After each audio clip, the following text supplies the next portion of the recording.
Hello and welcome, the lovely Emma. Hello. A Mother's Tale. Hi. I was saying to Emma when I put my box up on my stories ages ago asking who people would like to see in my car, Emma's name came up and I totally forgot about her. How bad is that until I met her at Laura Porter's event a couple of weeks ago. So we've got Emma, I nearly called you Laura there. I'm sorry, I've had so many Lauras. But what was I going to say about it? Me and Emma just met for a coffee just now. Blindsided I know, me. I've totally I've totally bent her arm up her back for this. This was not planned. This is a getting a lift that is totally impromptu. So me and Emma were having a wee coffee, we're chatting. I went, do you want to just come out to the car and do one? And the flowers, by the way, just in case anybody thinks that's an ad, it's not. I met somebody here at this Costa as well to get these flowers for a very special person's birthday. And that's why they're there. So I thought, just put them in the... It's nice though, eh? I might do that. I might like get them. some. I might want to see get... them. Aren't they beautiful? Those orchids are stunning. So that's the flowers, but it's so nice. It's so different as well. Right, so Emma, I don't even know that much about you because I've just explained what's just happened. So let's start with the social media. Let's start with that because that is how people know you. How did you start your social media? By accident. You're just a mum posting your stuff. Kinda, yeah. Well, I tell you what, so I was working for the bank, so I was telling you this, Sally. So I was working for the bank, made redundant, just had a baby, was pregnant with another baby, terrified of how I was going to make ends meet, and I was taking kind of part-time jobs here and there, and I met somebody that did something like this, and I thought, I think I could maybe do that. This was before Reels and everything. It was just taking pretty pictures, and I thought, I think I'd quite enjoy that. So and earn from it. And you were always looking to earn an income from it. That was what you were thinking. Well, I thought maybe in time, if it got to that point. But at the beginning, I was just like, we'll just see how it goes. I was still working. I worked for years, only quite recently left that job. But yeah, it was. And you were saying it was kind of accidental, but kind of. I was trying to do it at the same time. It was like one of those ones. And you said, as you said to me, you fell in and out of love with it along the way. And I think we all do. That's on any kind of platform, man. You do. Like sometimes you think, oh, this is brilliant. It's so amazing. I'm loving what I'm doing and whatever. And then other times, I mean, we all know what social media is like. It gets to you and you think, what's the point? And then you need to go over it. And then there's other things. There's just so many different factors that affect you. But at the moment, I'm kind of in between. I do love it. I think I love it more when I'm able to help people. So if I feel like I've got something that I can share with people, that people come back and say, oh, thank you so much for putting that out there, or thank you for that, that's really helped me, or that's where I get my kind of drive from. That's what I like to do. I follow tons of kind of like fashion accounts and, you know, people that just post their day to day, and I love them, and I wish that I would take as much from that because it would make my life much easier. But I feel like I put a lot of pressure on myself to try and have a purpose on the platform, rather than just being like, here's a pretty picture of our day, and I like to do that. It's nice to have a bit of a kind of sense of both, but I think that's why I kind of get so frustrated sometimes, because I feel like, why am I here? No, I get that, and I do. Like, I totally understand what you're saying. I love a pretty picture as well. I'm always saying that I do love a pretty picture. I love outfits and all that. Yeah, me too. Love fashion, blah, blah, blah.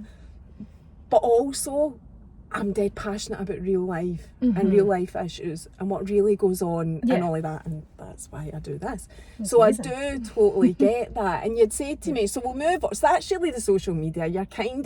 You're not 1,000%, oh, I want to be an influencer. That's what you're saying. That's what you've said. Or you want to be, well, not the stereotypical influencers, but I mean, have a purpose in the world. Yes, you want to be able to do stuff on your platform where I want to do some good.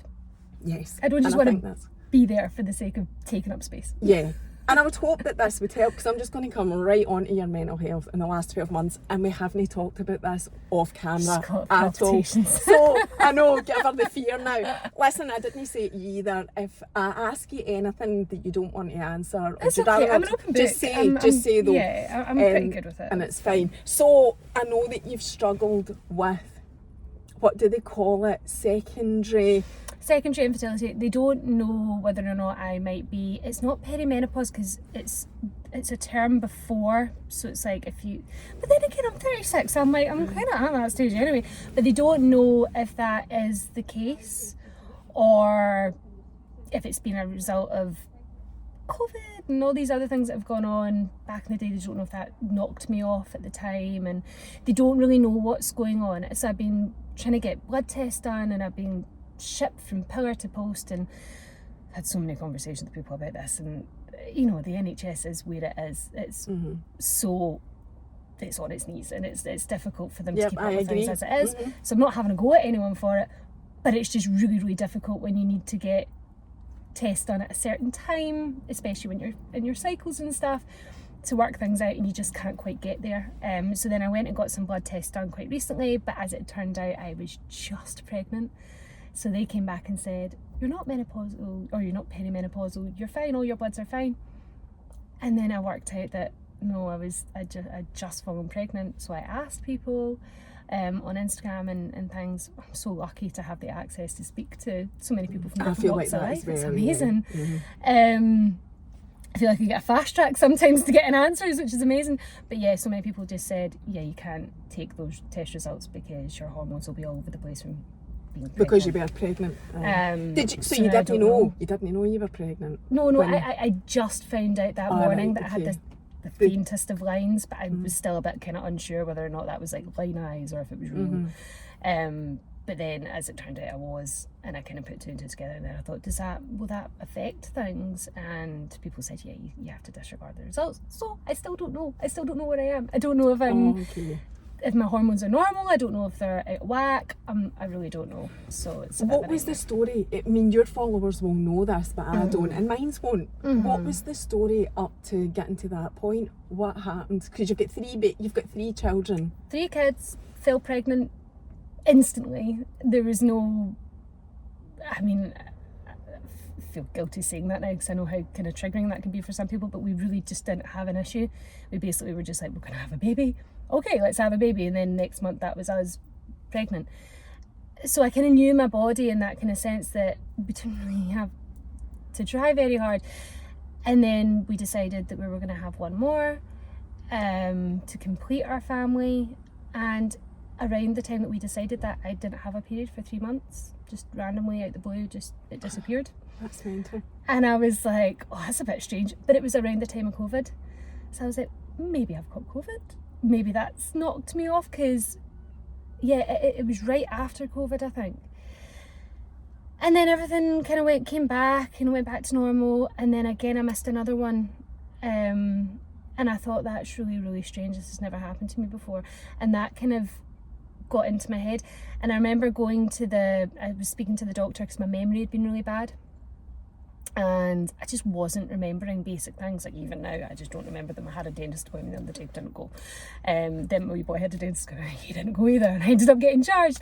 And all these kind of things, and it's starting to really kind of affect my life because I'm just not kind of firing the same way that I used to. So I thought maybe I have a vitamin deficiency, phoned the doctor, said, listen, can you check my bloods? But also my mum went through a reasonably early menopause. I think she was about 41, 42. Oh, really? And that's when she went full menopause. So I was like, I know if she goes through an early menopause, perimenopause can start 10 years earlier. Can we just run the test just to see what's going on? And the doctor really luckily was so nice and really supportive, and she said, yeah, that's fine, because I know a lot of people have a hard time even getting their doctors to look at them in their 30s for that reason.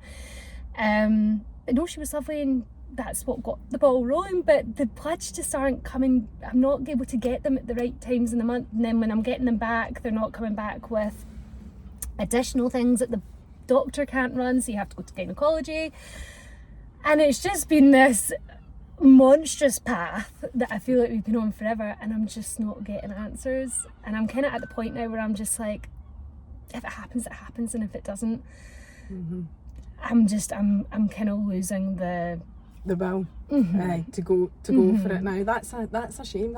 It's interesting that you're talking about menopause and perimenopause though, because I've been talking about that in my stories this week, and I wasn't trying for a baby or anything like that, but like you, I didn't really know if I was. I'm older than you. I'll be 50 this year, so I'm definitely perimenopausal, right? But up until just recently, maybe in the last 6 months, I was saying to people, I mean, I know I'm perimenopausal age, but I'm not aware of it. Nothing has actually changed. However, with you saying there, I'm kind of laughing, but it's no funny. But the whole memory thing, I mean, the brain funny, fog like the places that you end up and the things that you're just like, oh God. Like, it does concern me. I've Googled Alzheimer's. Like, I know, honestly, same. I have been like, oh my God, is this the onset of Alzheimer's? That's what it does to you. It makes you think that you're getting all sorts. Well, that's what I originally thought when I went to the doctor. I thought, I need to get my bloods done because this ain't right. And then my granny went through Alzheimer's, and I thought, oh fuck, it's in the family, it's my genes, it's getting to me. And I remember she was about middle age, and I thought, oh my God, shit. So I know, and I've heard I've had conversations with a few perimenopause and menopausal women, and they've all said the same, that they've been Googling Alzheimer's because that's how it makes you feel. And then there's all the other things that come with it, you know, your mental health. Because hormones need to be regulated for your mental health to be regulated, and you know, I find myself losing the rag. Yeah. I mean, I've always probably been quite hot-headed in that, but I feel like I've just got zero control now. I'm not thinking about anything. Sometimes you just there's like a switch. Doing it. I had a bit of that as well. I didn't get any of the kind of trouble sleeping or anything like that. I still don't know if it definitely is. But yeah, there's been a few moments where you just kind of like snap and you go, oh my God, I'm so sorry. You have to apologise. I mean, you saw me getting a text with Lola there. That was because I had been like really short with her this morning, and so I'd sent her a text and, oh, sorry, I love you, and that's why she said, I love you too, Mum. Let's all have a big group hug and cry. So it's so brutal. Just so many things we could talk about, you know, regarding that. But you've not actually had it confirmed yet. But maybe when you know, if it does get confirmed, then obviously that's going to be something you can talk about in more depth. I mean, I know what it's like with the NHS trying to get appointments. It is absolutely it's so brutal. Hard. So how are you feeling now? Like, what is your state of mind? I don't know. A bit defeated. A bit kind of like, ugh. But also at the same time, I'm kind of starting to wrap my head around it more. Whereas before I was like devastated at the thought of not having another baby, and kind of completing our family stuff was just too much, and I just couldn't.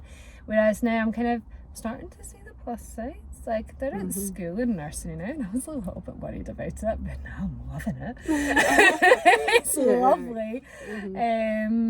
And you know, you will then sort of be able to move on and sort of find yourself again, and try and do some actual work and go off and lead a life and stuff. So I'm starting to try and get to the place where I'm a bit more positive about it, but I think it would just be nice to have more of a definite, just somebody to tell me. And I'm tempted to go private, but it's just bloody expensive. I know it is. So, and then I'm like, I don't really know if I want to be that. I don't know if I want to spend that kind of money on me when I've already got the 3 boys to be spending that money. Do you know what I mean? I know, and you've got, kind I of know. go, So we'll have to wait and see.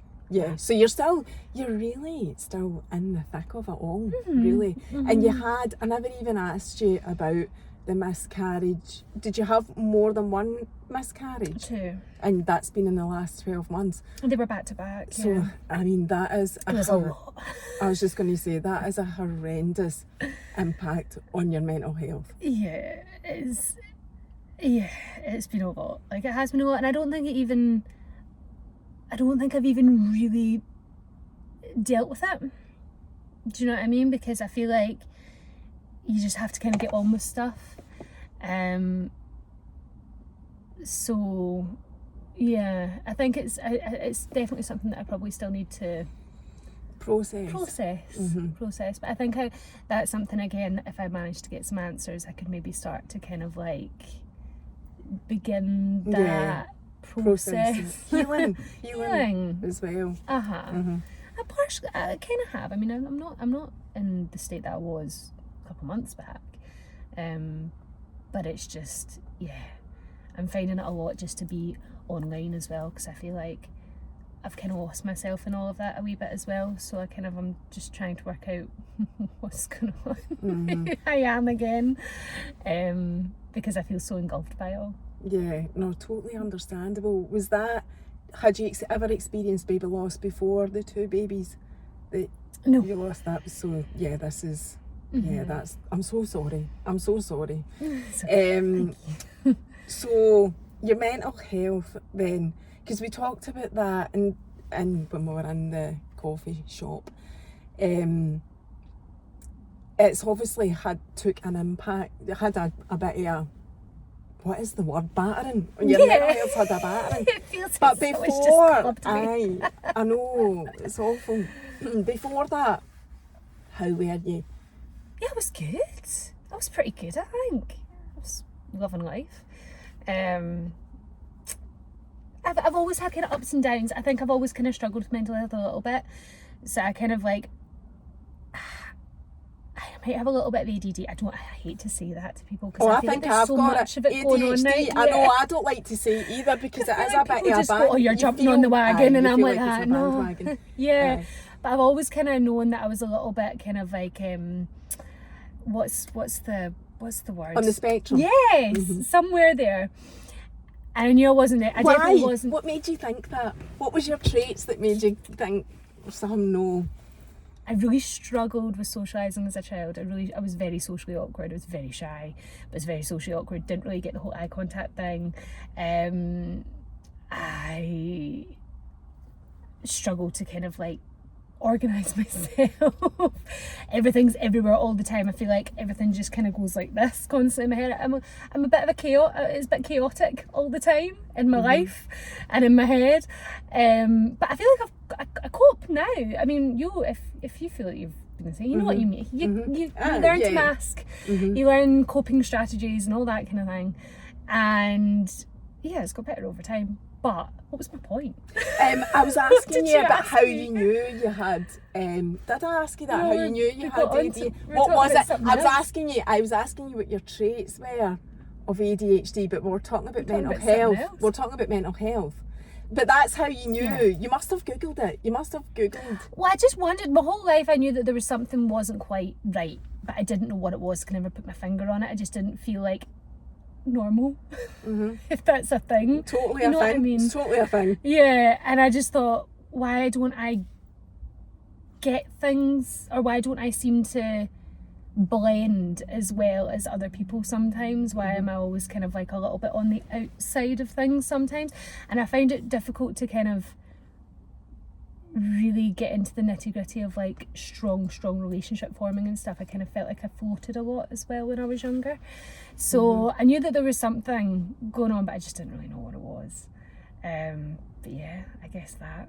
And do you think the awareness, I know we're talking about the bandwagon, the awareness that's there now on social media about these, you know, what do they call them, neurodivergent things, do you think that was what made you have the... 100%. I had no idea. I just knew that there was something. I couldn't put my finger on it. As it turns out, my mum now thinks that she's probably autistic. She thinks my granddad is as well. I think, again, just from self-awareness, because there's so much out there now. And I don't know. I don't know. I don't think it's I don't think it's autism as such. I think it's just more of like an ADHD thing. But it was my little boy, my eldest little boy, he started exhibiting traits, and my husband is textbook. Like, he is so scatty. Textbook ADHD. I say right. And that's so why I was like, interesting. so I picked up on it with my wee boy, my eldest, because I was like, it's been a running joke our whole lives. I've known Simon since we were 14, and it's been a running joke our lives. His mum has said it as well, and she's like, oh, it's ADHD. You've lost your keys again, it's ADHD. And all this stuff, and it used to drive me nuts. And then the older I've got, I think because I've got more people to organise now around me, the more I've sort of seen things slip with me. So I used to be quite good at trying to hold it together, even though I felt like it was all falling apart inside. I used to just about hold myself together. Whereas now, because I've got all these other people to organise, I feel like I'm just like dropping all the plates all the time. So I'm like, oh my God. Because it's stressful. But I keep forgetting what you're talking about. This ADHD. No, it's okay. I'm dead interested in it. So this is my brain. I go off on a tangent, and then I'm like, that. Why was I here again? What was I talking about? But the tangents are fine because it gives us an insight. So don't worry about that. That's totally fine. Right. So the ADHD, your mental health. You think that's it's what it linked? was. So it was my son. So I started researching him, and when I started researching him and seeing all the things about kids, I started seeing all the things about adults and how it can surf and how it can show.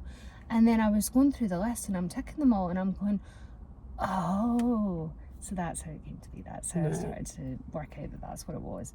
But yeah, what was your question? But so you never got it diagnosed anyway? No, I've never had it diagnosed. I mean, I'm functioning. I'm fine. I get through life. And you probably wouldn't know unless I was to kind of dive into it. But yeah, I'm not chasing a diagnosis or anything. It was more for my wee boy because I felt like I struggled a lot growing up, especially socially and stuff.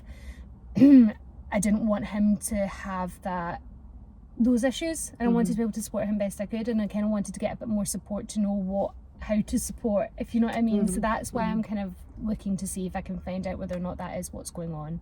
So you're having that investigated? Well, he's on the list, but I mean these lists are like 5 years long, like they're mental long. So I'm just I'm just waiting to hear back. But that's your oldest. Your oldest, yeah. Because he's a lovely wee boy. He's an angel, but he goes from 0 to 100 like that. And there's just no kind of rationalising with him, and there's no kind of getting through to him when he's in one of those zones. And I worry that that's going to affect him more socially than anything else, because he comes across a lot younger than he is sometimes because he can't really regulate himself. And that's what my kind of main concern is, I suppose, with him. I mean, he's very functioning. He'll be fine. Highly functioning, but he'll be fine. But I just want to make sure that people are aware that need to be aware, like teachers and things like that, so that I can be like, this is what's going on, please just a little bit of additional support if he needs it. Don't judge. How have you found that though with the schools? Because I get a fair bit of feedback about sometimes it can be quite a struggle getting the schools on board with it. My school's been great. Oh, have They've been amazing. I mean, I mentioned it to them when he was in primary 1. I think as soon as he went in, I was like, by the way, he used to do a thing when he was younger. He used to sit with the pram. He'd put the pram down, or we had a Dyson Hoover with, you know, the big one with the big balls. Yes. He would sit and he would spin that for hours. He wouldn't play games or anything. He would just sit and spin the wheels and things. And now from TikTok, I learned that these are all early signs and things. Lining up toys, all these kind of. He's funny with textures. He can't mix foods. He's definitely very what's the word? Obsessive. No. Well, obsessive with the ball thing. He can become quite obsessive with things. Yeah, very sensitive to tastes and textures and things like that. The school were amazing. I went in primary 1, explained to them what was going on, and they were lovely. They were just like, listen, that's fine, we're going to put them on the list. If you have any concerns, let us know. They actually had a little they said that they picked up on a little bit themselves anyway. Oh, right, okay. Like, that helps. If the school agrees with you, that's a massive help. So it makes sense, because he's won the genetic lottery with me and his dad. I know what you mean. It's probably why Simon and I get each other so well, though, because we're just the same. We totally understand. But they had like a little class set up for them, for the kids that were possibly ADHD, autism type, and they would take them in and they would talk about their feelings, and they would kind of do like it was like an emotional workshop. It was trying to get them to identify, and it was great. It was so good, and they did that straight away. No questions asked, and said, right, we'll get them on the list. And yeah, we've kind of seen a couple of wee bits, and but they did explain it was going to take quite a long time. Yeah. But they've been very, very, very supportive. So that's brilliant. That is good. So you're getting support anyway without a diagnosis. He's getting support. I still. Sorry, you're his mum. Just fumbling around, trying to do my best.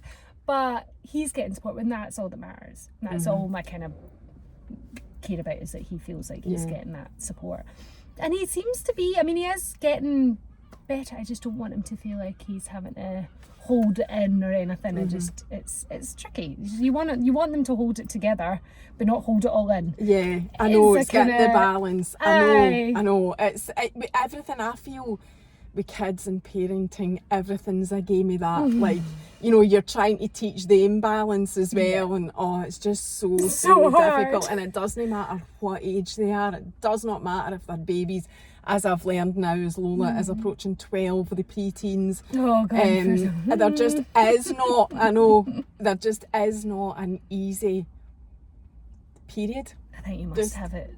We spoke about this though, Laura's thing, and it is girls. I mean, you've got it tough. Oh my God. At least with boys, they ban each other and it's done. Like the girls, it's like the torment. I just couldn't. They're just so brutal to each other. It's awful. Shame. But anyway, so reflecting that back on your mental health then, how you've been. So you were talking about your childhood. Just talk us through then how your mental health has been since, you know, being a child into adulthood, and the things that have affected it. Because you did mention a couple of times, you know, that you've been coping with your own mental health. So I just wondered what the history for you was like. Oh, I don't know where to start. So I was pretty happy when I was little, very, very little.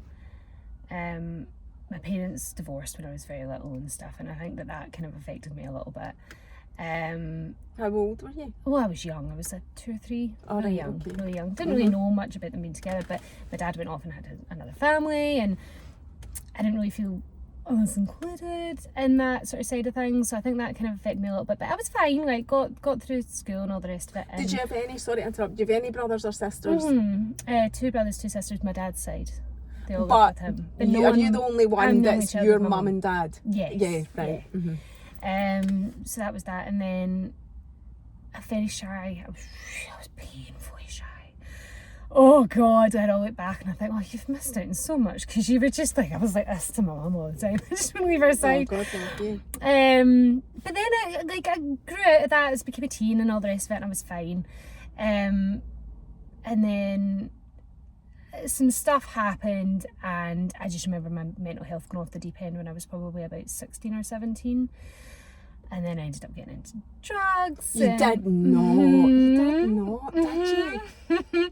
What drugs stuff and happened, alcohol. or would you rather not talk about that?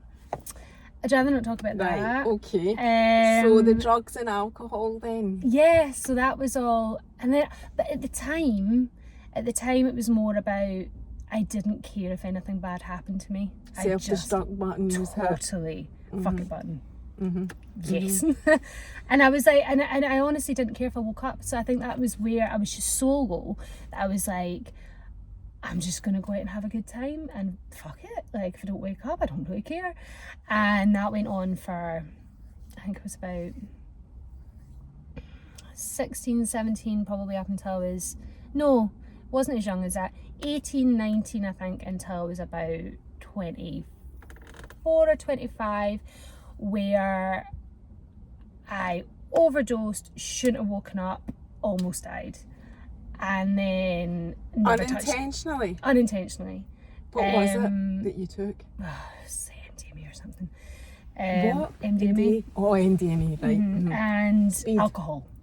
Is MDMA? Oh, so it is. What am I saying? Pure fun. Really? Yeah. I'm really exposing myself. Does anybody know this? Do you talk about this on your page? No. I think I did. I think I've spoken in the past that I had a pretty turbulent late teens, early 20s but I didn't go into too much detail. But to be honest, being 36 you are, I'm a very different person. You lived through the whole rave scene and all of that. So you're not the first person that I've heard talk about that, by the way. Yeah. It is quite a big thing with people of your age group from their past. Everybody's got a past, Emma. That's okay. It's funny as well, because a lot of my friends, the worst ones for it were always the medics. It was bizarre. It was the strangest thing. The craziest of all my friends were all the medics, and they were the ones that took the most. That's the medical people. I was like, you guys see all the trauma that happens from this? Why are you? Anyway, another story for another time. So yeah, and then after that happened, I think that was a huge wake up call. And then I never touched another thing after that. So what happened in that incident? Tell us about that exact incident. I was younger as well. I think I was only about 24, and then we were in my house. We were in a flat. I was with a friend. The boys were playing something next door. The thing, we were going to have a party basically, but then I went into the toilets and took whatever, and then I don't have a memory from after that. I have no idea what happened. All I know is what other people have told me, which is basically that I was being sick and that they thought I was going to choke and they couldn't wake me up, and they ended up having to put me in a shower with cold water and try and bring me back round. And eventually at some point, which I'm actually a bit like, probably should have gone to hospital. So you never went to hospital? Nobody ever. I think everybody was a bit too scared. We were young, we were young, and I think everybody was scared that if they were to ring the bell, that it would put a light on them as well. And I think everybody was just kind of like, it can't be that bad. But I know that, I mean, I was in a cold shower and, you know... Unaware, nothing. And I have no... I think from what I was told, the amount that I took and what was happening, I was convulsing and shaking and, you know... Fitting. And... as far as I'm concerned, you know, what if I hadn't woken up? And it's a miracle to me that I did, because I've been told how much I took, which I wasn't actually aware of at the time, because I was just steaming. Steaming. But yeah, no, I would, scary times, but I'm kind of glad in some ways that I did what I did when I did it, because it was a huge wake up call. So I'm kind of glad that happened, because it meant that I never, ever would have done anything like that again. But I was always a really, when I was young, I wasn't a risk taker. I'm not a risk taker. I'm not somebody that goes to a theme park and goes, I'll go on the biggest roller coaster, because I go, I'll die. I'm like that. I will die if I go. I don't take paracetamol now unless I am dying. Like I remember I had... when I had my 3rd degree tear and all the rest of it, and they're like, you're gonna have to do this, but I was like, I'll take a paracetamol if I have to. Like, I don't put things in my system. I'll take drinks and stuff, but I don't get paralytically drunk either. But I was just, my mental health at that point was just so bad that, as I said, I just didn't care. Yeah, you just had to self-destruct. But I don't recognise that person. Yeah, no, I mean, no, I think there'll be loads of people watching going, oh my God, but this is why we do this. This is what people want to know. They want to know about the real person behind the social media account. Yeah. So, you know, I know that people... I'm not proud of her. No, it's not like, yeah, you're not sitting here going, hey, check me like that. I did. Drugs. No, but we've all got stories like that that we're not proud. Everybody. There is not a person on the planet that's got a story that, you know, that hasn't got a story that they're not proud of. Nobody. So do you think there was anything that made you like that specifically, or do you think it was just everything, just a big mixing pot of everything? Yeah, I think it was probably just a big mixing pot of everything. Something did happen that triggered it. Oh yeah, you said that, but you don't want to talk about it. Right. So what about your dad? Do you have a good relationship, your dad and his family? We have a reasonable relationship. He's not very emotionally in touch, I think, with himself, let alone anyone else. But we have a good relationship. I have an okay relationship with his Yeah. side of the family. Mm-hmm. I love my brothers and sisters, but there's a huge age gap between us. So I think between me and the eldest, there's 9 years, and then it just gets bigger. Bigger and bigger, right? But we get on really well, and when I see them, it's great. But we've never really grown up very close or anything like that. So I do feel quite removed from. I feel like that's a family, actual, and I'm just kind of like. Aye, somebody in the centre know what that feels like. So your mum's only child, is that right? So have you got a good relationship with your mum? Have a good relationship. Yeah, definitely. She must have been worried about you when you were going off the rails a wee bit. I feel terrible for it. See, now that you're a parent and you think back and you go, oh, you're a wee shite. You put her through the ringer. The poor woman. Because I remember my dad saying, everyone does it, but you're just going to try and not fall in with the wrong crowd. And I was like, all right, Dad, thanks. I'll promise I'll be all right. And then my mum was like, ask Frank. Was it Ask Frank? I mind that. She was printing off scrolls God, of paper and stuff and going, so she knew that you'd done that. She knew through the grapevine. I think one of my friends had been like that, by the way, FYI, this is what she's doing. And then I think my mum was like, she went into panic mode. Understandably. I mean, I would panic. I still don't know what I'm going to do. See, when the boys get to our age, because Simon was a total tearaway as a teenager. I was a tearaway. And I'm like, see these genes? These genes. That's my problem. We're going to get karma. I've created a mini me. That is exactly my problem. I know what I'm in for. I'm not. God, yeah. I'm terrified. Of what we're going to go through. Sorry, we'll support each other. Aye, that's one thing that the platforms are good for. You can support each other through your worst times. Terrifying. But yeah, I put her through the ringer. Poor mum, honestly, my poor mum, because she was so good. She'd never done anything like that. She was so good. I mean, she was a wee bit of like, oh, should we have a wee fag after school, whatever. But she was like good. She didn't. She never really went off the rails. I remember her just thinking like, how do I stop this? And the fact of the matter is you can't. No, I know. There's only so much you can control. Exactly. You can guide, but you can't force anyone to do something. And if your mental health shite, it's shite. And as a teenager with absolutely no qualms about, doing anything, that's a dangerous combination. So. And the other thing is, I think a lot of the time it's actually missed that it's mental health. And because mental health up until more recently wasn't that openly talked about, it's not something that even your mum would probably automatically think, because none of us back in the day were automatically thinking that. It's now another thing again where we're reflecting and going, oh, I'd actually just lost it. Then so was there any help with your mental health at that time, or did you struggle your wee things? I've got my wee thingy popping out. Did you struggle the whole time yourself on your own, battling it alone, your mental health? Did you recognise it at any point and try and do anything to help yourself? Yeah, I think I went to counselling once when I was about 18 or 19. My mum was like, you really need to go speak to someone. I think I've messed you up. And I was like, it's so typical, isn't it? It's like, blame yourself. She's like, you need to go speak to somebody, you've had things happen and blah, blah, blah, you need to go. And I said, fine, I'll go. But although I try and be quite open online, in real life, I'm quite close. Like, I can't believe I'm telling you the things that I'm telling you right now, because I would never. Neither can I.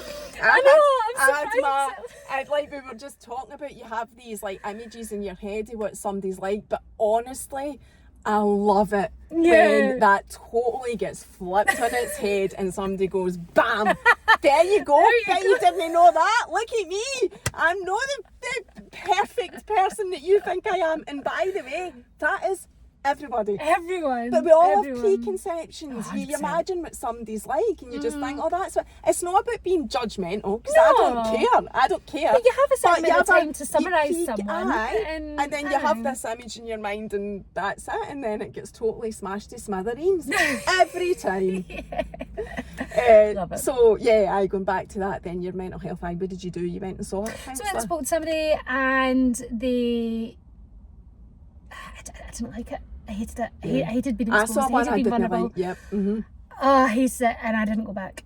And then I thought, no, fuck this, I can do it myself. I'll be fine. And I just kind of sorted it. I guess. But not really. I think I probably put a plaster over it, and every now and again the walls crumble and then I have to go back and kind of paste them back over again. I think I'd probably deal well with going and speaking to someone. I did actually go and speak to somebody, I think I posted about this as well at some point, but it was just before COVID. I'd started seeing somebody and he was amazing, and I think he would have done therapist. a therapist.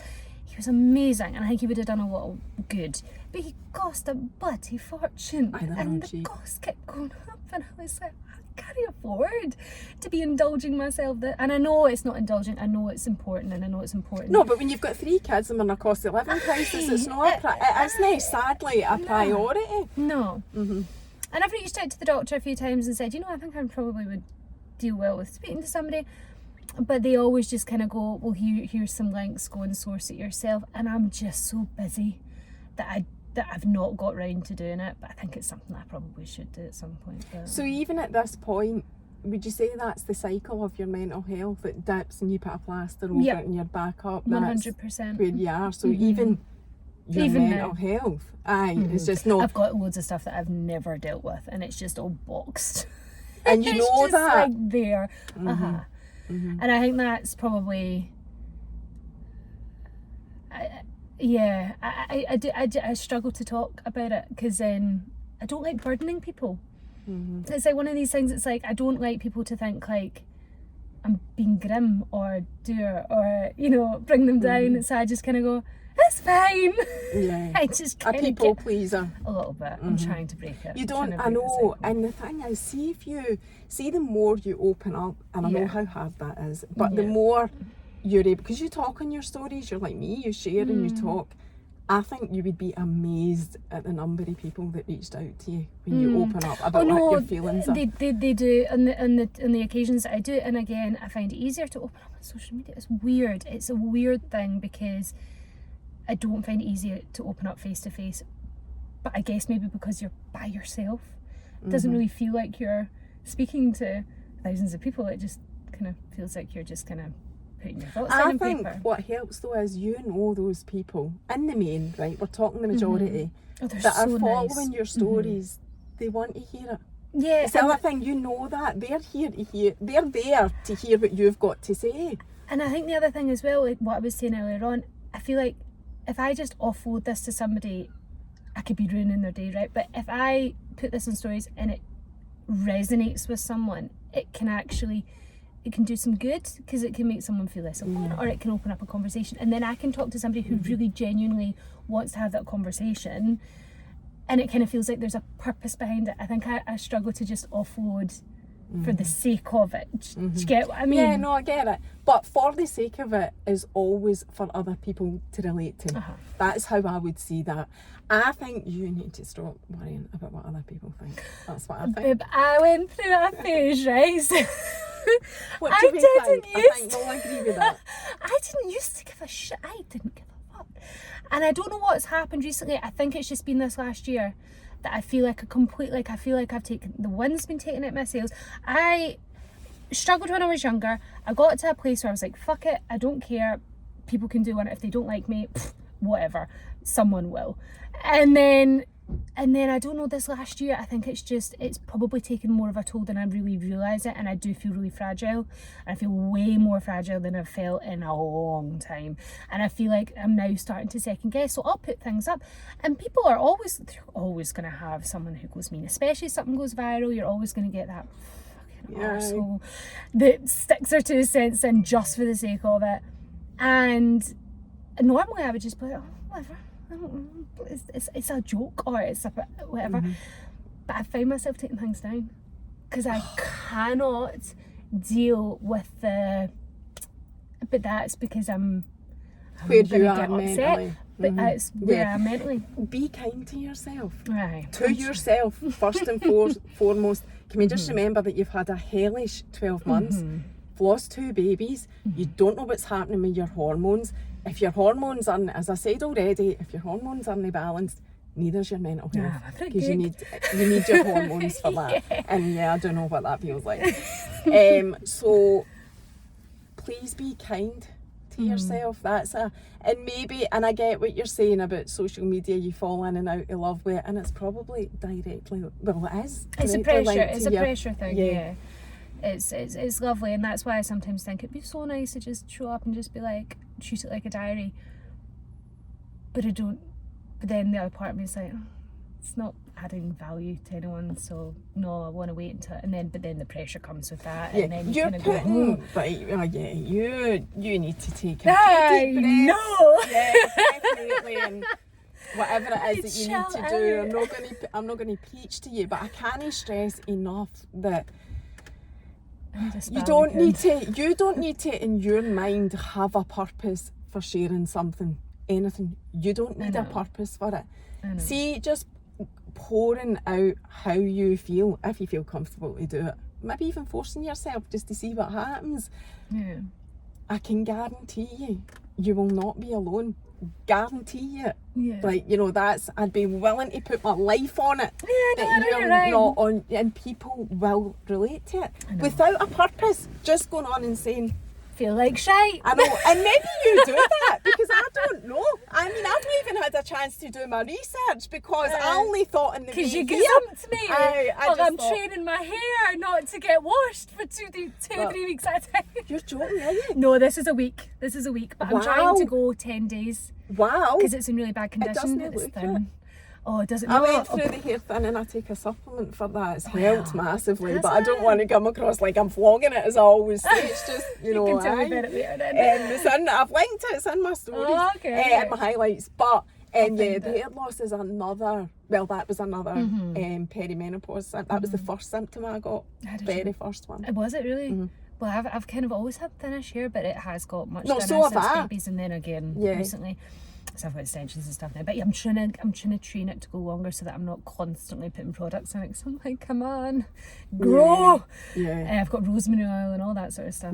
Yes, people had recommended that to me, but I'd already started taking this supplement, which is all natural as well. And now that it's working, I'm just like, I'm not doing anything else. This is working. I don't want to break it, and it's fixing it. But anyway, going back to what you were saying about, like, what we were talking about was your mental health. We were talking about, what point did we get to? Now I've lost where we were. You've had sharing on Instagram. Yes. It was, but you're going to say you woke up. You've got two stories then. Well, no, I was just saying, I think that's where we'd got to and where I was, and then but there was nothing really after that, to be fair. I do share a bit about it. I just don't want it to become all-consuming, because I think there's a fine line, because social media, I do find it's one of these places that people would like to hear about it, but I think it can come to a point where you're droning on about it, especially if it's personal, like if it's your personal story. And I think people do sometimes just want to come on and have some light-hearted fun, and I don't want to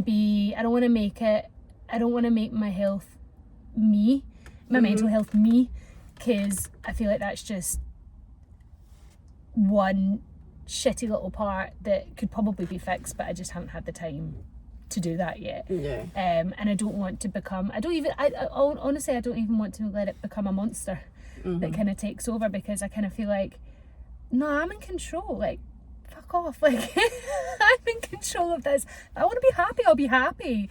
But just every now and again, it does. I think everybody goes through this cycle. It's a fast-paced world. We've got a lot going on. A lot of us have got kids and work and stress and money and cost of living, and mortgage rates are going through the fucking roof. Ours are about to double, and I'm shitting myself about that. And you've just got all these different things that you're constantly juggling, and then, of course, every now and again you're going to take a hit, and it's going to break a little bit.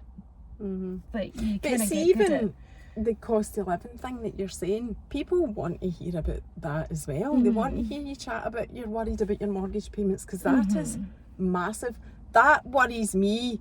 For other people as well. Like I say, I'm quite far down the line, at nearly 50, and thankfully I don't have a long time left in my mortgage. But I think about how much it's increased for young families, young couples, making ends meet, you know. I've got a banking background as well. Sorry to mention that yet again. I get slagged for mentioning it because I say it all the time, but that's what I know. That's where I came from.